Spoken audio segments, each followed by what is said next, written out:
Hey guys, good morning. ಎಲ್ಲರೂ ಹೇಗಿದ್ದೀರಾ? ಎಲ್ಲ ಚೆನ್ನಾಗಿದ್ದೀರಾ ಅಂತ ಅಂದ್ಕೊಂಡಿದ್ದೀನಿ. ಓಕೆ, ಇವತ್ತು ಬಂದು ಮಂಗಳವಾರ ಬೆಳಗ್ಗೆ ಬೇಗ ಎದ್ದು ಆಫೀಸಿಗೆ ರೆಡಿ ಆಗಿದ್ದಾಯಿತು. ಇವತ್ತು ಇದು ನನ್ನ ಔಟ್ಫಿಟ್ ಆಫ್ ದಿ ಡೇ.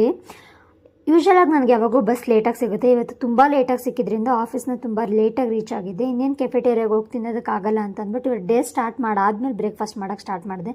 ನಾನು ಕೂತಿರೋ ಜಾಗದಲ್ಲೇ ಅಲ್ಲೇ ತಿಂದು ಡೇನ ಸ್ಟಾರ್ಟ್ ಮಾಡಿದ್ದಾಯಿತು. ಆಫ್ಟರ್ನೂನಿಗೆ ಸ್ವಲ್ಪ ಅಮ್ಮ ಏನು ಹಾಕಿದ್ರು ಅದನ್ನು ಲಂಚ್ನ ಕಂಪ್ಲೀಟ್ ಮಾಡಿ ಒಂದು ಸ್ವಲ್ಪ ಸ್ನ್ಯಾಕ್ಸ್ನ ತಿಂದು ಈವ್ನಿಂಗ್ ಮನೆಗೆ ಹೊರಟಿದ್ದಾಯಿತು 6:15ಗೆ. ಬಟ್ ಆದರೆ ಇವತ್ತು ಆ್ಯಕ್ಚುಲಾಗಿ 6:15ಗೆ ಬಿಡಲಿಲ್ಲ, ಒಂದು 7 o'clock ಆಗೋಗಿತ್ತು. ಬಿಕಾಸ್ ಆಫ್ ದೀಸ್ ರೀಸನ್ ಅಂತ ಅಂದ್ಬಿಟ್ಟು ಈವ್ನಿಂಗಲ್ಲೂ ಕೂಡ ಬಸ್ ಇಲ್ಲ. ಹೇಗೋ ರ್ಯಾಪಿಡೋ ಮಾಡ್ಕೊಂಡು ಮನೆಗೆ ಬಂದಿದ್ದಾಯಿತು. ಮನೆಗೆ ಬಂದು ನೋಡಿದ್ರೆ ಈ ಪಾರ್ಸಲ್ ಇತ್ತು. ನೈಕ್ ಅದು ನನ್ನ ಕ್ರೀಮ್ ಎಲ್ಲ ಖಾಲಿ ಆಗಿತ್ತು, ಮಾಯ್ಶ್ಚರೈಸರ್ ಮತ್ತು ಸನ್ಸ್ಕ್ರೀನ್ ಎಲ್ಲ ಅದನ್ನೆಲ್ಲ ಆರ್ಡರ್ ಮಾಡಿದ್ದೆ. ಸೊ ಅದನ್ನು ನೋಡಿ ಸ್ವಲ್ಪ ಖುಷಿ ಆಯಿತು. ಅಮ್ಮ ನೋಡಿದ್ರೆ ಇವತ್ತು ವೆಜ್ ಬೆಳ್ಳುಳ್ಳಿ ಕಬಾಬ್ ಮಾಡಿದ್ದಾರೆ, ಅಂದರೆ ಏನು ಹೇಳ್ತಾರೆ ಹೂಕೋಸಲ್ಲಿ. ಸೊ ಅದನ್ನು ತಿಂದು ತುಂಬ ಚೆನ್ನಾಗಿತ್ತು ಆ್ಯಕ್ಚುಲಾಗಿ.